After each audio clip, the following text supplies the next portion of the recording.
부분에서 많이 갈리지요. 보수적인 교단에서는 성령의 나타남과 그 다양한 부분들을 이제는 뭐랄까 사도시대와 다르기 때문에 우리가 이 부분에 대해서는 별 신경 쓸 것도 없고 특별히 이러한 부분에 대해서 민감하게 반응을 하죠. 그와 마찬가지로 또 다른 입장에서는 이 부분에 대해서 다양한 것으로 해석을 해서 지형을 합니다. 그래서 성령의 그 충만이라는 이 부분과 나타나시는 이 부분은 특별히 이런 부분에서 민감하게 반응하는 부분들이 방언이라는 부분이에요.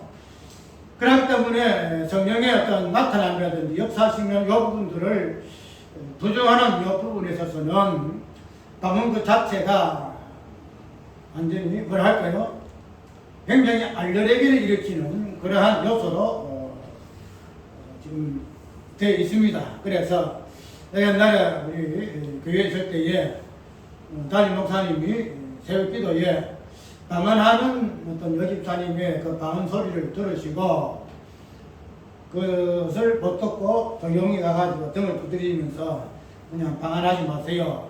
이렇게 하는 것을 보았어요. 그거는 우리 단순하게 말합니다. 적인교회에서의 어떤 부분만 아니고 특별히 보수 그런 교단에서는 언제든지 볼 수 있는 그런 현상이에요. 그렇기 때문에 이 방언이라는 이 부분은 성령의 어떤 나타남과 더불어 있어서 현실적으로 우리 신앙생활에서의 어떤 현상이기 때문에 그 부분들이 다양하게 갈리는 부분에서는 어쩔 수가 없는 모양이죠. 그런데 그런 부분들에 있어서 우리가 방언이 있고 없고의 이 부분을 떠나서 그의 출발이 되어지는 그 성령의 어떠하심에서 이 부분들이 해석이 되어지고 우리가 출처를 찾아야 할 것인데 그런 부분에서 너무 극단적으로 해석이 되어지기 때문에 분명히 엇갈리는 부분들이 명확하게 갈라지는 부분들이 있잖아요. 그러므로 인해서 근본적으로 하나님께서 성령을 주시고 특별히 예수 그리스도의 모든 구석에 열매로 주신 그 성령의 그 나타나심에 대한 이 부분들이 성경을 통해서 우리에게 주어지는 하나님의 그 어떠하심에 대한 이해에 불감으로 인해서 많은 것들이 소멸되어지는 것을 볼 수 있습니다. 그래서 성령을 소멸치 말며 분명히 에베소서 그렇게 있죠. 성령을 소멸치 말며 그래서 이 소멸치 말라는 이 부분은 그 성령의 다양한 그 나타나심과 은사적인 부분, 역사심의 부분에 대해서의 그 내용에 대해서의 무지함에 대한 근거로서 우리가 이해를 해야 할 것이죠. 그래서 오늘 이 시간에는 그런 다양한 성령의 그 나타나심, 특별히 방언에 대한 해석으로 인해서의 그 갈등과 분열에 의한 이 부분들을 오늘 성경의 전체 본질적인 그 핵심적인 부분, 특별히 성령의 어떤 부분들과 연결을 해서 특별히 오늘 이 시간에는 그런 부분들이 성령의 말하심이라는 이 부분, 성령의 말하심,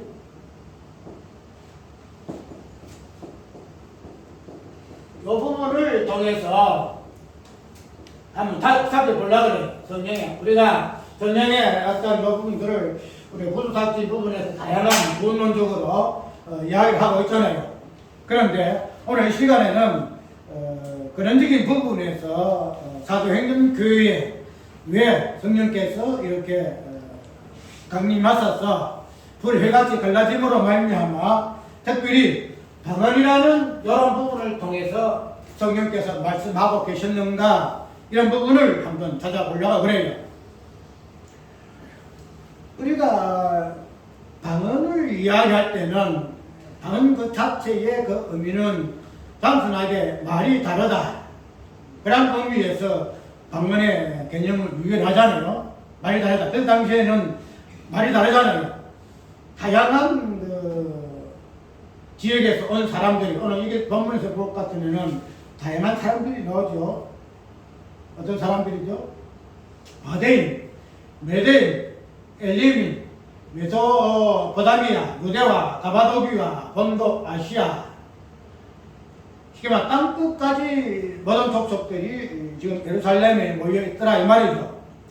그렇기 때문에 그들 입장에 그것 같으면 그들 입장에서는 각각이 다른 민족들에 관해서는 말이 다르기 때문에 방언이라는 의미는 일차적으로 그런 의미를 갖고 있죠. 왜? 유대인들이 말하는 것과 아시아의 각국 속의 언어는 분명히 다르죠. 그러니까 언어 소통이 안 되는 부분에 있어서는 서로가 방언이에요. 그런 부분에서 일차적으로 방언의 의미가 있고, 그 다음에는 그런 부분에서 방언을 찾지만은 근원적인 부분에서 방언이라는 의미는 성령께서 내려오셔서 지금 말씀하고 계시잖아요. 그러면은 성령께서 말씀하고 계시는 그 말은 어디에서 왔지요? 그걸 보면은 하늘에서 있잖아요. 하늘로부터 급하고 가는 바람 같은 소리에서 저희 안전 온 집에 가득하며, 그래서 하늘로부터 해서 성령께서 말하고 있는 그 출처는 하늘로부터 내려온 말씀이라는 사실을 이야기하고 있죠. 그렇게 되면은 크게 우리가 이해를 해서, 그리고 민족 간의 언어가 다름으로 인해서 알아듣지 못한 부분에서는 방언이다. 왜? 같은 언어가 아니고 각각의 언어이기 때문에 방언의 의미가 맞아요. 그러나 우리가 하늘과 땅의 의미에서 볼 것 같으면은 우리가 하늘의 언어를 위하는 부분에서의 땅의 언어는 분명히 하늘의 언어로서에서는 방언이에요. 왜냐하면은 땅에 있는 언어는 하늘의 언어를 위해 못해요. 하늘 언어를. 그렇기 때문에 그런 부분에서는 그런 부분에서의 방언은 하늘의 성령이 말하시는 하늘의 언어이기 때문에 우리 인간의 땅의 언어로서는 위에 불과하다. 그래서 방언이라는 의미를 본질 부분에서 이해를 하게 됩니다. 왜냐하면 땅에 있는 언어라는 것은 기호잖아요. 기호거든요. 그래서 문자적인 부분이에요. 그래서 이 기호와 문자를 가지고 서로가 의사소통하잖아요. 내면의 말을 어떤 어중을 서로가 거쳐가는 것이 말이고 문자잖아요. 기호이기 때문이죠. 그래서 그런 부분은 인간에 있는 사람들만까지끼리만 통하는 언어지, 하늘에서는 그 통하는 언어가 아니에요. 우리 인간의 언어는 하늘의 언어를 가지고서는 하늘의 언어가 이해를 못해요. 무슨 말인가 하면은 우리 인간의 언어는 인간끼리만 이해를 하고 소통하고 깨닫지, 하늘에는 이 부분이 소통이 안 돼요. 그런데 그런 부분에서 하늘의 언어와 우리 땅의 언어는 딱 차단되어 있다는 거죠. 배겨 있다는 거죠. 그렇기 때문에 하늘의 언어는 우리 땅의 언어가 이해를 못하고 땅의 언어는 하늘의 언어가 이해를 못해요. 깨닫지 못하는 그런 부분에서, 그런 부분에서는 하늘과 땅의 의무에서의 방언이다. 그런 부분을 우리가 이해를 해야 할 것입니다.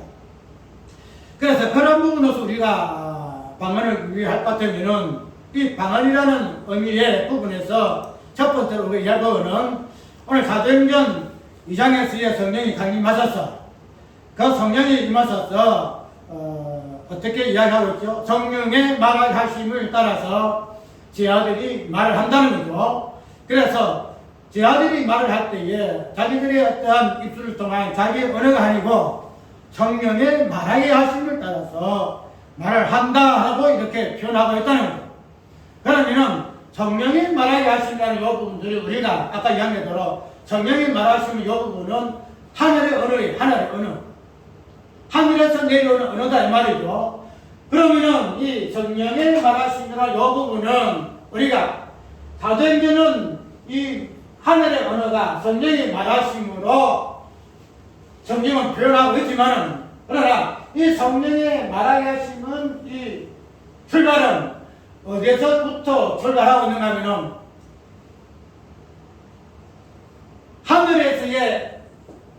하늘에서의 말하심은 첫 번째로 어떤 부분에서 시작되지요? 성부 하나님의 말하심으로부터 출발한다는 겁니다. 성부 하나님. 성부 하나님의 말씀하심이 시작이 되어졌고, 그 다음에는 성자 하나님의 말씀이 주어졌잖아요. 성자 하나님 말씀. 그 다음에 마지막으로 성령 하나님의 말하심이 오늘 사도행전 2장에서의 성경에서는 그런 식으로 표현하고 있다는 거죠. 성령의 말하심이라. 성령의 말하심이라. 그래서 성령의 말하심이라는 이 말하심은 출발은 성부 하나님의 말하심에서부터 출발한다는 거죠. 그렇기 때문에 성령의 말하심은 이 땅의 언어가 되지 못하는 것과 마찬가지로 또 이 땅의 어떤 부분을 이야기하고 있지 않다는 거예요. 우리가 말하는 것은 어떤 사건을 이해하고 어떤 내용을 말을 하고 지적을 하고 그것을 드러내잖아요. 그래서 하늘의 언어가 되는 성령의 말하시면 의미는 이 땅에 있는 것을 말하고 있지 않다는 거예요. 땅에 있는 거. 그러면은 성령이 말하시는 의미가 땅의 어떤 부분을 말하고 있는 것이 아닐 것 같으면은 이 부분에서의 근원적인 부분은 성부 하나님의 말하심이 무엇인가 하는 부분을 위하게 될 때에 성령이 말하시는 의미가 어디에 있는가, 그 말하시는 내용이 무엇인가를 이해할 수 있다는 거예요. 그렇기 때문에 우리가 성부 하나님의 말하심은 태초에 하나님이 뭐 하시더라? 천지를 창조하다가 이렇게 이야기하고 천지를 창조하다가, 그럼 하나님의 근본적인 말씀의 시작에서부터 그 말하심의 내용이 드러나고 그 말하심으로 인해서 뭐가 하나하나 이루어지지요? 창조가 이루어진다는 거죠. 만물이 조성되어지고 만물이 형성되어진다는 거죠. 그렇기 때문에 성부 하나님의 말씀하시는 그런적인 부분에서의 창조의 일이다. 창조의 일하십니다. 그래서 하나님은 말하심을 통해서 창조의 사역을 하나하나 6일 동안 완성해 나가는 것을 우리가 알 수가 있다는 거죠. 그렇기 때문에 이제 그런 부분에서 성자 하나님의 말씀하심도 동일한 내용을 띠고 있다는 거죠. 예수님 땅에 오시면 당신의 말씀하심, 특별히 당신의 실존을 통해서 성부 하나님의 그 창조하심의 본질을 이 땅에 많은 사람들이 알 수 있고 볼 수 있고 체험하고 경험할 수 있도록 하나님의 나라가 무엇인가, 창조의 본질이 무엇인가, 하나님 말씀하신 의도, 그 뜻하신 분이 무엇인가 하는 부분들을 당신이 말씀하심으로 그 부분을 드러내셨다라고 우리가 이해를 할 수 있다는 거예요. 그래서 예수님의 말씀하시는 모든 부분에서 창조의 전원적인 부분, 하나님의 하나님 나라의 어떠하심, 천국의 어떠하심. 그래서 성경 예수님 말씀 전체 보면은 하나님의 나라, 천국이 이렇게 자세히 아주 사실과 현상과 표적과 기사와 기원을 통해서 하나님의 나라와 천국이 무엇인가, 그런 부분을 당신의 모습을 통해서, 당신의 십자가 부활을 통해서 하나님의 나라와 천국을 설명하신 분이 예수 그리스도시다라는, 그래서 그 분의 말씀하신 그 본질적인 부분은 성부 하나님의 말씀하심에 있는 창조의 본질적인 부분, 하나님의 나라를 말씀하셨다라고 우리가 이해를 할 수가 있다는 거죠. 그러면은 이제 성령 하나님의 말씀하심은 그 말씀하시는 그 내용은 과연 무엇일까? 과연 무엇일까? 그 내용은 어떤 내용일까? 그거를 우리가 말을 안 해도 충분히 알 수 있다는 거죠. 성부 하나님의 말씀하심이, 그 다음에 성자 하나님의 말씀이 동일한 말씀으로 이어지고 맺어지고 관계가 되면은 성령 하나님의 말씀하심도 다르지 않다는 거야. 다르지 않다. 성령 하나님은 그냥 우리가 성령을 받았다, 성령이 우리에게 임하였다, 성령이 우리에게 역사하셨다, 나타나셨다, 다양한 모습으로 우리에게 역사하심을 통해 성령을 위하는데, 그런 모습을 통해서 성령의 말하심은 근원적인 부분에서 성부 아버지의 말씀하신가, 성자 하나님의 말씀하신가, 내용이 똑같다 이 말이죠. 두 분이 이렇게 이야기했는데 성령 하나님은 다른 내용이다 아니다란 말이에요. 그래서 성령의 말하심을 따라 성령의 말씀하심도 동일한 말씀으로 우리가 이해가 되어져야 한다는 사실을 우리가 오늘 본문을 통해서 충분히 이해를 할 수가 있다는 거죠. 그래서 이런 부분을 보게 되면은 단순히 성부와 성자와 성령의 그 말씀하심을 동일한 의미에서 우리가 이해를 하고, 이제 사도행전 교회에서 특별히 예수 그리스도께서 올라가시고 이제는 성령이 오셔서 당시 말씀하셨는데, 그런 사도행전 교회에 나타나시기 전에 전부 하나님의 말씀하심의 그 방언이라는 것은 아까 이야기했도록 일단 우리 각족 속에 말하는 어떤 범주 속에서 우리가 중국말하고 일본말하고 다르니까 중국 입장에서는 일본이 방언이 되지고 일본 입장에서는 중국이 방언이 되어진다는 그런 의미에서 방언이 아니잖아요 말이죠.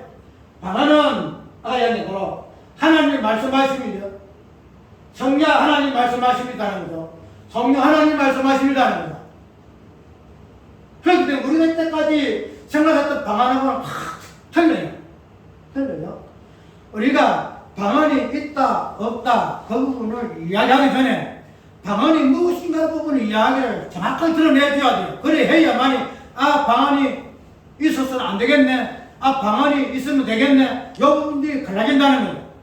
그 부분을 우리가 이야기하지 아니하고 옛날 신약 시대에는 방언이 있었으니 그 시대 우리가 2000년의 갭이 있으니 그것이 성령이 완성이 되었으니 그런 것쯤에서 방언이 있니 없니, 성령이 있니 없니, 역사 나타난 있니 없니 이리 얘기해서 안 된다는 거예요.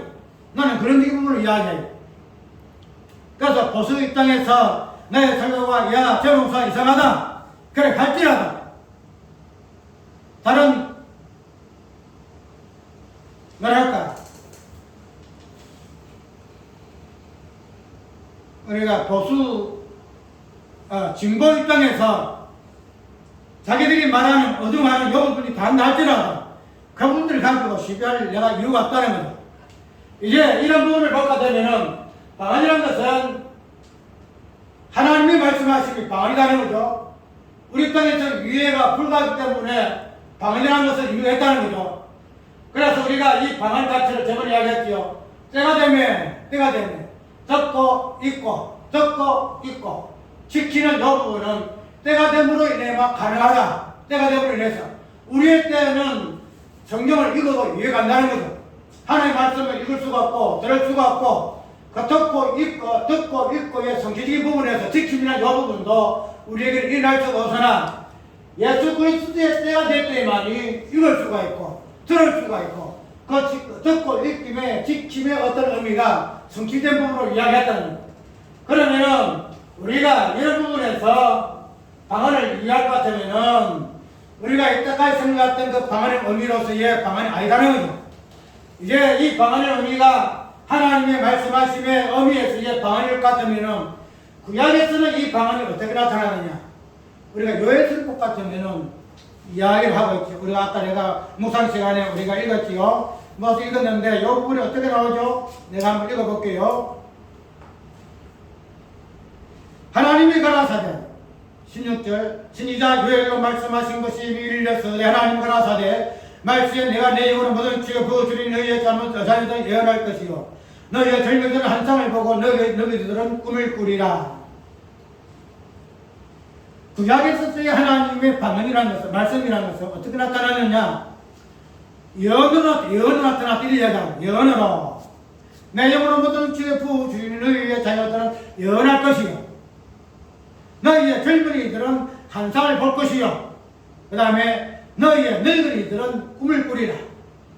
그래서 구약의 하나님의 방언은 예언으로 나타나고 그 다음에 한상으로 나타나고 그 다음에 꿈으로 나타나더란 말이에요.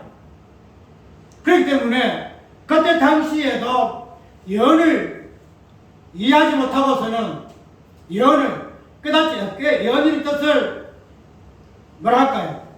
예언이 되어지기 때문에 그때 그 시대에서 알아들을 수 있도록 이렇게 적설적으로 표현되지 아니하고 하나의 미래적인 관점에서 숨겨진 의미로 그때 당시에 주어졌기 때문에 많은 사람들이 그 예언의 의미를 이해를 할 수가 없었어요.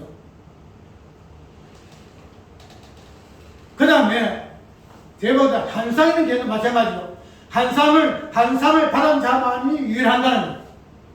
한상을 본 자만이 유일한다는 거죠. 그래서 한상의 개념이 에스겔서 많이 나잖아. 다니엘서도 많이 나잖아요. 이사야서도 한상 많이 나잖아요. 에레미야도 많이 나잖아요.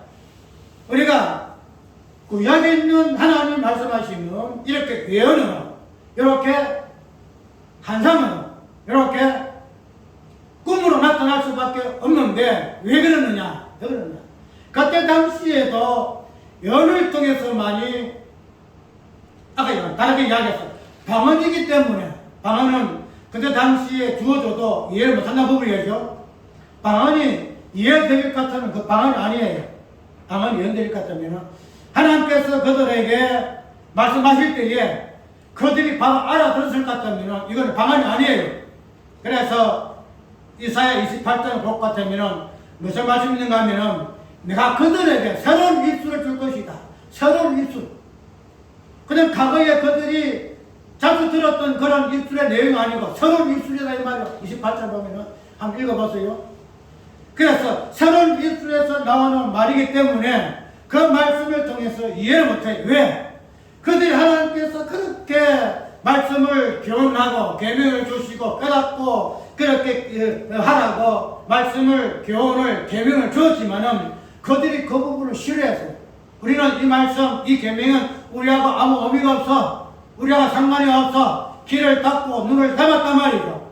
그렇기 때문에 그런 이스라엘 백성들에게 하나님께서는 그러냐? 그러면 내가 너희들에게 새로운 입술을 주겠다. 새로운 입술. 너희들에게는 깨닫지 못할지라도 입술도 나오는 말씀이 이해되지 못한다 할지라도 새로운 입술을 받은 자들에게는 이것을 깨달아지고 이해되어지고, 그래서 구약에서의 하나님의 말씀은 이렇게 예언으로 환상으로 꿈으로 나타날 수밖에 없다 이렇게 이야기하고 있다는 거죠. 이제 그러한 부분들이 오늘 신약시대의 그 말씀, 즉 성령이 오심으로 말미암아 이 부분들이 어떻게 돼야 돼요? 새로운 입술로 말씀하신 하나님의 말씀하신 그 부분이 성령이 말씀하심을 통하여 어떻게 해요? 몸된 교회에 지하들의 입을 통하여 말씀하고 있었음을 우리가 이해를 할 수가 있다는 거죠. 그렇기 때문에 이런 부분을 보게 되면 오늘 성령의 그 말씀하심은 단순히 성령의 말씀하심이 분명히 불과 불의 해가지 갈라지는 모습을 보여줘서나 그 내용이 어떤 것으로 사도들의 입을 통해서 이 부분들이 나온다는 거예요. 사도들 입을 통해서. 성령이 그냥 나타나 하는 거 아니에요. 그죠? 성령이 분명히 말씀하셨는데 성령이 그냥 어떤 형체로서 나타나서 이렇게 말을 하는 것이 아니고 어떻게? 12사도들의 입을 통해서 지하들의 입을 통해서 성령이 말씀하셨다는 거예요. 그래서 이 부분을 이사야서는 새로운 입술이라 이렇게 이야기를 하고 있다는 거죠. 구약의 백성들에게 예언으로 꿈으로 한사가 불어주신 하나님의 그 방언이 오늘 본문 속에서는 지하들을 통해서 나타나고 있다는 거예요. 그래서 구약의 예언의 말씀으로서는 하나님의 방언, 꿈으로 말씀하신 하나님의 방언, 환상으로 나타나신 하나님의 방언이 어떻게 오늘 본문 속에서는 지자들이라는 몸된 교회를 통해서 이 부분들이 말하여지고 말씀하여지고 있음을 이해를 할 수가 있다는 거예요. 지금 말해서 구약의 예언의 말씀이, 환상의 말씀이, 꿈의 말씀이, 그 방언이 오늘 본문 속에서는 몸된 교회를 통해서 성취가 된다는 거예요. 성취가. 그래서 우리는 이 몸된 교회를 통해서 뭐가 돼요? 하나님의 그 예언의 그 방언을, 하나님의 그 꿈의 방언을, 하나님의 그 환상의 방언을 이해를 하셨다는 거예요. 교회가 아니고서는 성령이 몸된 교회를 당신이 말씀하시기 때문에 그 말씀하신 그 내용, 그 의미가 그 예언과 환상과 꿈이 예수 그리스도 몸된 교회에 들어와 있다는 거죠.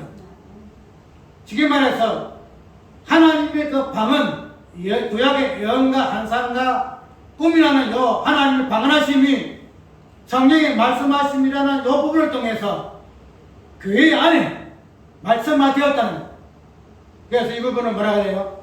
말씀이 육신이 되어 특별히 요한 1장에서의 태초에 말씀이 계시니라.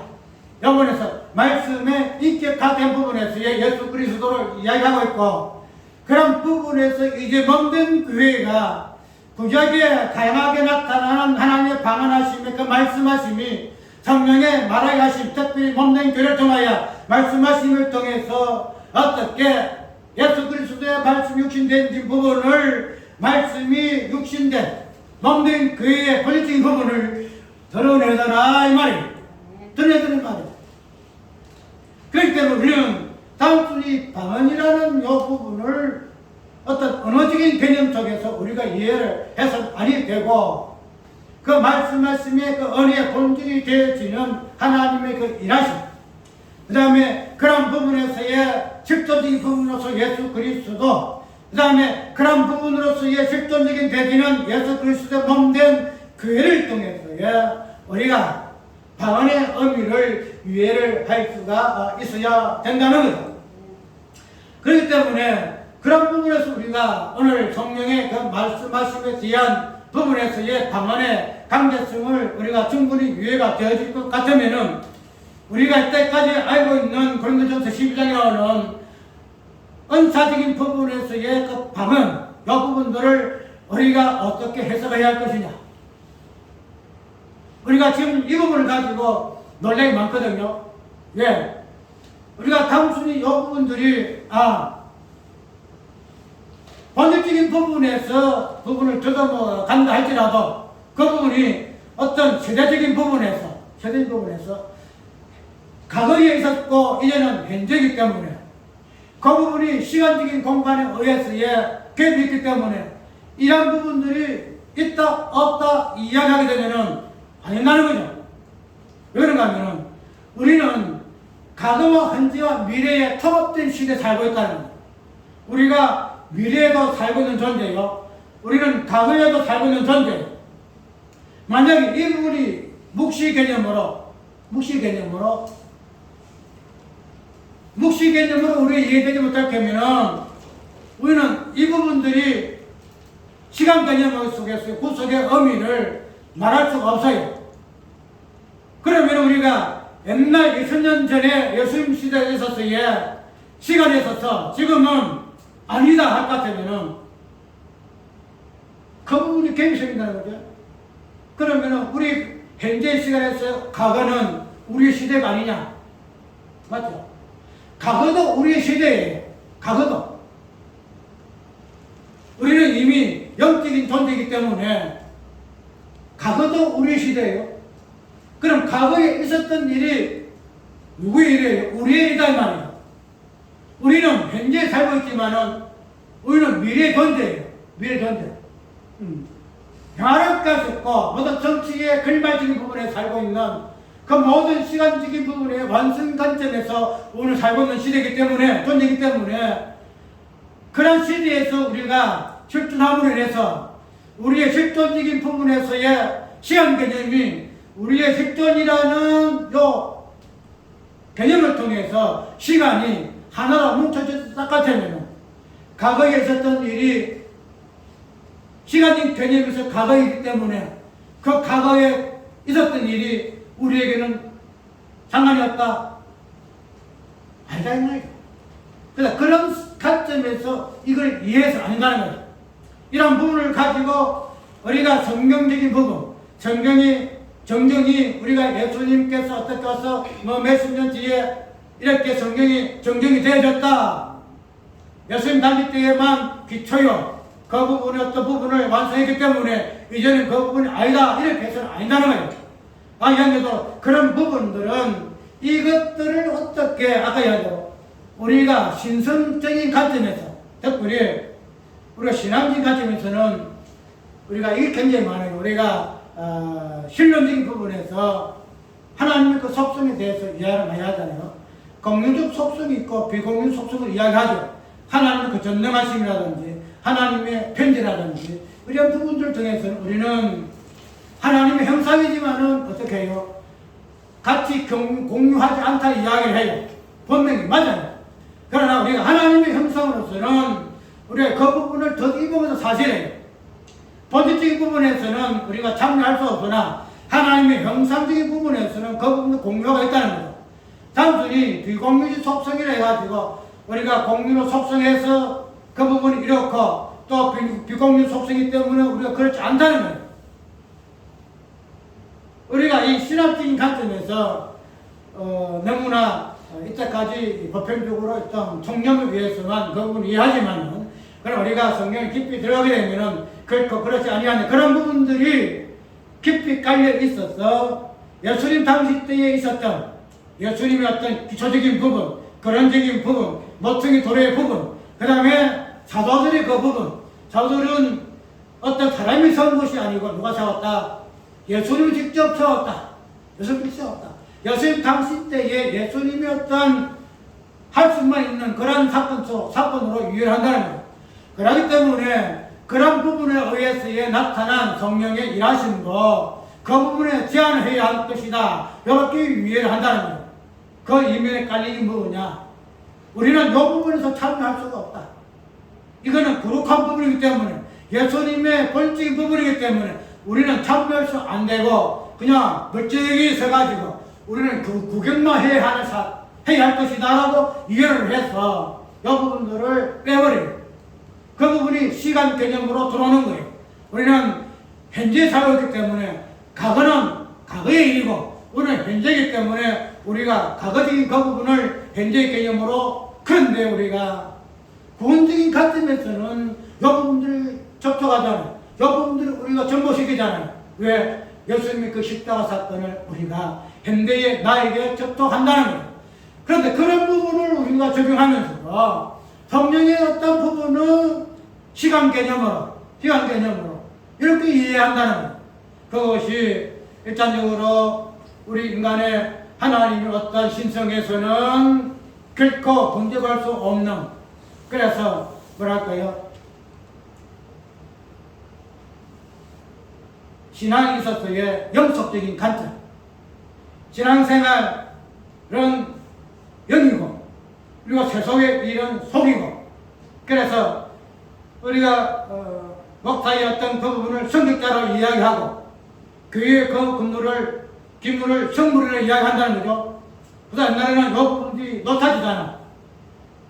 그런데 그런 부분들이 의미가 뭔가 하면 이거는 거룩하고 요거는 비거룩하고 요거는 영적인 문제고 요거는 속세적인 부분이고, 그래서 목사를 거룩한 존재로 제사장의 관점에서 이렇게 해서 그냥 이혼화시켰다는 거예요.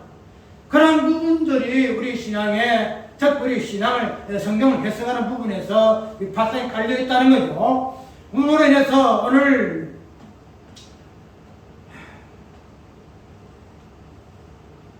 성령의 어떤 그 나타나심의 이 부분도 그렇게 해석을 하게 되게 되면은 우리는 성령의 어떤 방언이라든지 이 부분들이 이렇게 극과 극으로 나눌 수밖에 없다는 것은 어쩔 수 없는 자명한 결과예요.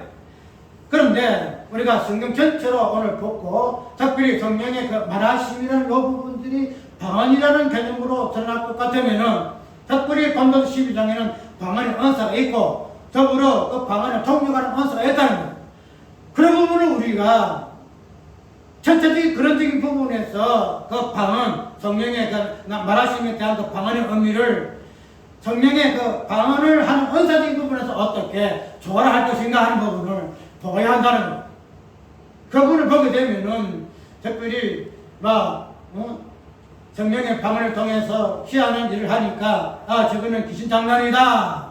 그래서 우리는 그런 부분에서 우리가 삼가해야 할 것이다 하는 그 부분에서 법수를 고집할 이유도 없어요. 아까 영어로 방언이라는 것은 일단 우리의 입에서 나오는 그러한 방언은 결코 아니에요. 이 부분들이 우리가 방언이라는 이 부분들이 참 어떻게 이해를 내가 해야 할 것인가 하는 부분들은 참 고민가 되는데, 어쨌든 이 방언이라는 이 부분에서 나타나는 현상에서는 방언의 어떤 은사적인 부분은 그 당시 있었잖아요. 방언하잖아요. 그런데 그런 부분에 있어서 현재 있었어도 그러면 방언의 은사가 있느냐 하는 이 부분은 제쳐놓고, 아까 연극으로 그 방언이라는 이 부분은 본질적인 부분에서 성령이 말하여 하심을 통해서 방언의 본질적인 부분이 있다는 거죠. 그러면은 그런 부분들이 그 방언의 그 의미가 성도 제자들의 그 입을 통해서 나왔다 할 것 같으면은, 그런 줄 아까 이야기한 대로 방언이라는 것은 하나님의 그 말씀하심이라는 것은 몸된 그 교회를 통해서 그 부분이 드러난다라고 이해했다 한 말이죠. 그러면 단순하게 언어적인 개념을 떠나서 의미적인 개념으로서의 말씀을 유의할 것 같으면 방언이라는 것은 예수 그리스도의 그 몸된 교회의 본질적인 의미에서 언어의 개념을, 방언의 의미를 우리가 이해를 해야 한다는 거예요. 그러면은 우리가 방언을 해석할 때에 우리가 말이라는 언어의 개념 속에서의 이해를 할 것 같으면은 분명히 통역의 은사가 있어야 되겠죠. 맞죠? 왜? 언어는 해석을 해야 되기 때문에, 방언을 해석해야 되기 때문에. 그런데 본질적인 부분에 있어서의 이 방언은 몸된 교회의 본질적인 부분에서 이 부분들이다 이 말이죠. 그래서 교회의 그 다양한 나타나는 이 부분들이 방언이에요. 그러면은 이런 방언이라는 것이 언어적인 문제가 아니고 본질적인 부분에서의 교회의 예수 그리스도의 몸이라는 그 본질적인 부분으로서의 해석을 해야 한다는 거예요. 이해갑니까?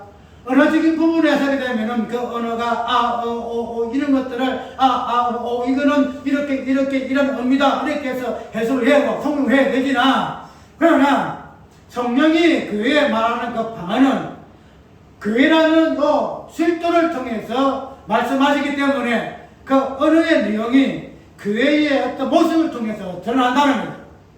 말은 언어가 아니고 교회라는, 그래서 예수 그리스도의 살아생전에 했었던 다양한 의미들, 다양한 일하심, 사건들, 그 부분들이 뭐예요? 교회가 드러나는 방언의 언어의 의미다 이 말이에요. 당신 말하는 개념이 아니다라는 거죠. 왜냐하면 예수 그리스도가 몸된 교회의 물이잖아요. 우리는 그리스도 몸이잖아요. 그러면은 예수님께서 말씀하심이 그 방언하신, 예수님이 방언을 하셨거든요. 예수님이 말씀하신 방언이에요. 여기 보면 하나님 말씀하심이 되기 때문에 예수님이 말씀하신 방언인데, 근데 그 방언의 어떤 내용들이 다양하게 나타나요. 기적과 이적과 표적과 당신의 인격으로 통해서, 마지막에는 십자가의 죽으심과 부활이라는 이 사건을 통해서 예수님께서 방언을 하셨다는 거예요.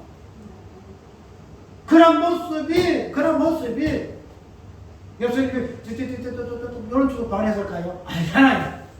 예수님이 방언하시면 당신의 일하심이에요. 당신 일하심. 그러면 교회는 어떠할까? 교회는 똑같아요. 교회도 방언이라고 하니까 희한한 언어를 또 말하는 것은 아니고, 예수님이 당신의 33년의 사역을 통해서 말씀하시고 방언하신 그런 의미에서의 교회는 방언을 한다는 거죠. 그래서 이 부분에서 일차적인 부분에서 통역이라는 것은 뭐냐? 통역이라는 것은 뭐냐? 예수 그리스도의 일하심, 예수 그리스도의 말씀하심, 그 말씀이 사건화된 다양한 예수님의 그 어떠하심의 이해하심을 우리는 통역이라 이렇게 이야기한다는 거예요. 쉽게 말해서 예수님이 당신의 사랑하는 부분을 통해서 말씀하셨잖아요. 그 말씀하심을 이해할 수 있도록, 깨달을 수 있도록 통역의 은사가 주어진다는 거예요. 무슨 말인가 하면, 우리가 예수님이 일하시면 예수님이 말씀하심이잖아요. 방언하심이잖아요. 그러면은 예수님의 그 구속 사역을 이해는 아무나 할 수 있을까요? 아무나 못해요. 이건 아무나 못해. 예수님이 언어로 방언을 하시잖아요. 그럼 그 방언을 알아들을 수 있는 통력이 주어져야 되잖아요. 근데 그거는 아무나 할 수 있는 것이 아니에요. 무엇이 있어야? 통력의 은사가 임해야 가능하다는 거야. 통력 은사다. 그럼 우리가 예수님 방언을 어떻게 언어로 이야기하고 있지 않다는 거죠. 분명히 말씀하셨으나, 그러나 그 말씀하시면 그 내용은, 그 언어는 뭐 포적으로 나타나고 기사와 이적으로 나타나는 거죠. 예수님의 그 성령의 그 충만하신 인격과 그 실존을 통해서 말씀하심이라는 거죠. 마지막에 예수님의 그 십자가와 부활의 사건을 통해서 말씀하심이라는 거죠. 그래서 그걸 이해하기 위해서는 통력의 은사가 있어야 한다는 거예요. 일반적인 언어를 이해하고 통용하는 그런 은사 아니다는 말이죠. 그래서 그런 관점에서 1차적으로 고린도전서 12장에 있는 통력의 은사를 유의해야 돼요. 아까 얘기한 대로 예수님께서 하시고 초대시대 때 하시는 모든 부분들은 하나의 현 시대에 볼 것 같으면 모형적인 부분이에요. 모형적인 부분. 예언적인 부분이에요. 그렇다면 모형이라는 것은 어떤 의미를 전달하는 의미가 있잖아요. 그런 부분에서의 그때 시대에 있어서의 다양한 성령이 나타나시라든지 은사적인 부분들은 그런 의미에서 본질적인 부분은 우리에게 상징적으로 드러나주는 부분일 것 같다면은 그때 당시에 주어졌던 그 언어에 대한 유해가, 언어에 대한 은사의 유해가 통력의 은사를 주어질 것 같으면은 요 은사와 이 부분들이 무엇을 우리에게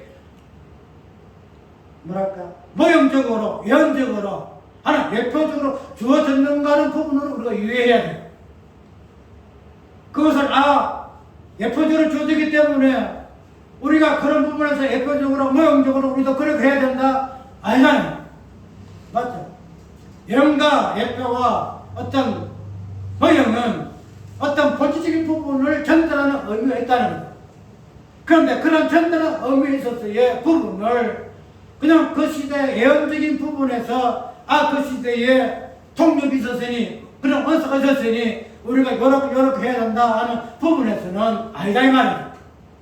분명히 성경의 은사적인 부분은 다양하게 많아요. 지혜와 지식과 믿음과 능력과 이런 부분이 많아요. 그런데 언어적인 요 부분은 아까 이야기했대로 성령이 말하게 하시는 몸된 교회 12사도라는 이런 직분을 통해서 교회를 통해서 말씀하시고 요 부분들이 교회가 언어화되어 방언의 기호화된 존재가 교회이기 때문에 우리는 그런 부분에서 언어를 이해할 것 같으면 언어를 통용하는 은사고 몸된 교회가 그리스도의 다양한 모습을 통해서 언어로 하는 부분을 이해를 하는 부분에서 우리가 통력의 은사를 받았다는 부분에서 내가 무엇을 가지고 경험할 것인가?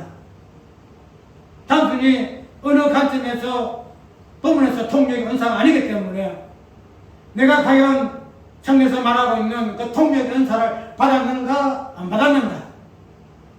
부분은 무엇으로 이해되죠? 예수 그리스도의 그 일하심, 예수 그리스도의 구속의 그 비밀들, 하나님 말씀하심으로 말미암아 우리에게 알려진 하나님의 그 나라와 천국과 창조의 본질적인 그 부분들, 그 부분들의 어떤 되는 하나님, 예수 그리스도, 그 다음에 성령 하나님의 본질적인 그 부분들을 이해를 하느냐 못하느냐에 따라서 내가 통력의 은사를 받았다 못 받았다, 통력의 은사를 받았다 못 받았다. 그래서 은사적인 개념이 있는 거예요. 누구나 이것을 유의할 것 같으면은 은사 개념이 이제 불러오겠죠. 왜? 이런 얘가 다 깨달을 것 같으면은 은사는 있어나 마나. 그러나 은사는 분명히 이로부터 내려오는 하나님의 은혜이기 때문에 그런 은혜를 받은 자만이 뭐한다? 통력한다는 거예요. 통력한다. 그 통력을 통해서 예수님이 말씀하신 그 언어를 위한다는 거예요. 그것이 본질적인 부분에서 방언의 은사와 그 은사를 유의하는 동력의 은사인 줄을 우리가 깊이 있게 유의해 보아야 한다는 거예요. 그래서 그런 관점에서 우리가 성령의 방언을 위하고 그 부분에서 은사의 통력적인 부분을 위할 것 같으면은 오늘 그 부분에서 너 때문에 이런 방언가 이런 부분에서 왜 하나님의 그 일하시는 내용이 성령의 말하심을 통해서 말씀하여지고 있는가 하는 부분을 보게 되면은 그 부분에서 분명히 성경은 이야기하고 있습니다. 사도행전 2장 6절 볼 것 같으면 우리가 하나님의 큰 일을 말하심을 듣는다. 사도행전 2장 11절을 보세요. 비볼 것 같으면 분명히 어떤 말로 이야기하고 있는가 하면 가로도 갈릴리 사람들 어찌하여 2장 11절 그래도인가 아브라함들이라 우리가 그 하나님 각본 하나님의 큰 일을 말함을 듣는도다 하고 이야기했죠. 그래서 그들이 하나님 성령께서 당신이 말하심을 통하여 제 아들 입술을 통해서 방언이 되어질 때에 그 방언의 내용을 그들은 어떻게 유일했는가 하면 하나님의 큰 일이라고 이야기하고 하나님의 큰 일 하나님의 큰 간단히 합시다. 그래서 이 하나님의 큰 일을 그 다음에 2장 36절에 보게 되게 되면은 그 하나님의 큰 일을 무엇으로 종합적으로 이야기하고 있는가 하면은 36절에 그럼 저 이스라엘 사람들아 이스라엘 온 집에 정령할지니 너희가 십자가에 못 박은 이 예수를 하나님 주와 그리스도가 되게 하셨느니라 이렇게 이야기한다는 거예요. 하나님의 큰 일은 너희들이 십자가에 못 박은 이 예수를 하나님이 오른손을 높이 올려서서 뭐가 되게 하셨다? 주와 그리스도가 되게 하셨다라고 결론적으로 이야기하고 있다는 거예요. 하나님의 큰 일, 특별히 성령의 말하시면 제 아들의 입술을 통하여 방언되어지면 그 내용이 무엇인가 하면은 하나님의 큰 일이요. 그 하나님의 큰 일의 내용은 예수 그리스도, 십자가에 죽은 이 예수 그리스도, 십자가에서 너희들이 못 박은 이 예수 그리스도를 하나님이 사망의 고통을 풀어서서 어떻게 하셨다? 오른손으로 높이 올려서서 주와 그리스도가 되게 하셨다는 거예요. 주와 그리스도가 하셨다는 거예요. 이것이 성령의 말하심의 방언의 내용이더란 말이에요. 이 방언의 내용을 통역하게 유효하고 깨닫게 하시는 것이 성령의 은사다란 말이죠. 이런 것을 아는 자만이 어떻게 되지요? 예수 그리스도가 어떠신 분이시다. 하나님께서 성령을 통하여 말하신 방언의 의미가 하나님의 큰일이더라. 그 내용이 하나님의 큰일이더라. 그런 부분 내용이 예수 그리스도가 주와 그리스도가 되셨다라고 선포할 수가 있다는 거예요. 이제 우리는 예수 그리스도의 그 방언의 본질적인 언어의 의미를 우리 몸된 교회의 모습을 담고 있다는 거예요. 그걸 담고 있다는 거예요. 그것이 교회가 된 거예요. 교회가 된 거예요.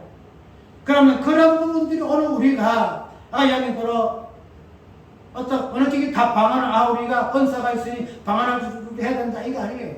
아니고 이제 몸된 교회를 예수님이 그렇게 하시고 그런 모습으로 언어하시고 방언하셨으니 말씀하셨으니 우리 교회도 그런 모습으로 방언을 해야 한다는 거예요. 그런 방언을 해야 돼요. 그런 언어 그런 모습으로 방언을 하고 그런 방언을 통해서 해석이 되어지고 그것을 드러내는 것이 교회의 모습이다라는 사실을 이해해야 한다는 거예요. 시간의 과거가 우리하고 상관없으니 아니에요. 그리스도 몸된 교회는 과거와 현재와 미래를 통합한 그냥 시간이 없어져 버려요. 영원이에요. 영원. 그런 관점에 설교는 존재이기 때문에 예수님께서 그 당시 때에 성령이 임하셔서 당신이 몸된 교회에 말을 가심 통하여 맘을 하시고 몸된 교회에 말씀으로 주어져서 그들을 알게 하시고 그들을 통역해 하심으로 말미암아 말씀에 구체화된 교회를 통해서 말씀하셨다면은 그런 교회의 본질적인 부분은 지금도 가지고 있다는 거예요. 지금도 가지고 있다는 거예요. 그런 부분을 과거와 현재 미래 시간의 개념 속에 재현해서 안 된다는 거예요. 안 되는 거예요. 우리가 이 부분을 가지고 성령 충만 아니면은 뭐 성령이 있나 없니 이 부분을 가지고 어떤 성경적인 어떤 다양한 논리를 통해서 우리가 이러니 저러니 그러니 성령이 충만이 있니 없니 방안이 있니 없니 이걸 논해서 안 돼요. 이걸 논해 안 돼요. 어떤 논리적인 부분이 아니라 성경에서 말하고 있는 성령의 그 말하심이라는 이 부분이 방언과 연결되어 있으니 우리가 그런 부분에서 방언을 어떻게 유의할 것인가 하는 부분을 하나님의 말하심의 관점 속에서 이해를 하고 그런 부분들이 어떻게 몸된 그의 성령의 그 말하심이라는 그 방언의 의미로서 주어졌는가 하는 부분들이 몸된 교회의 범죄적인 부분을 가지고 해석이 되게 되면은 그런 부분 가지고 싸울 이유가 없어요. 싸워봐. 최대시대 때 모습, 우리의 모습이에요. 그러니까 내가 어디 했으면은 성경 해석하는 부분도 사도들이 성경을 갖다 기록했으면은 어떻게? 그럼 오늘날 사도가 성경 해석해야 될 거 아니냐? 기록은 성령이 사도가 기록해놨고 그럼 그 기록한 것을 누가 해석할 거냐? 누가 해석할 거냐?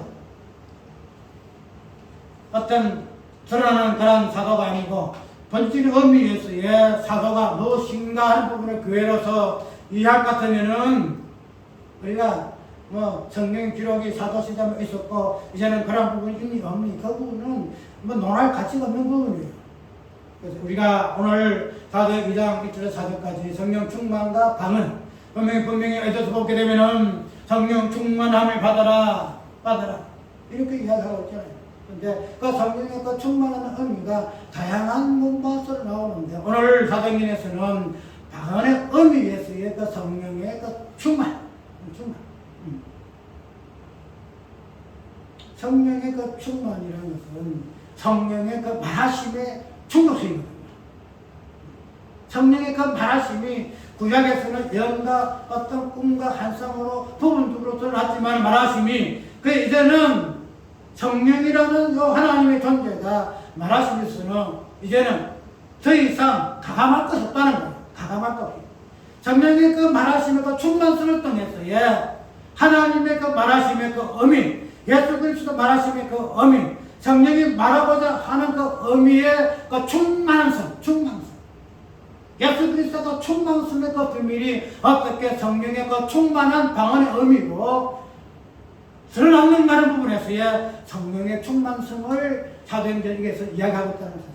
그렇고 기억하고 이 부분에서의 성령 충만을 위하고 그 부분에서 몸된 교회에서 어떻게 성령 충만을 몸된 교회의 다양한 나타남의 언어로 우리가 이야기하고 설명하고 선포할 것인가 하는 부분을 깊이 있게 고민하는 기한 시간 되시기를 주의를 축원합니다. 단순간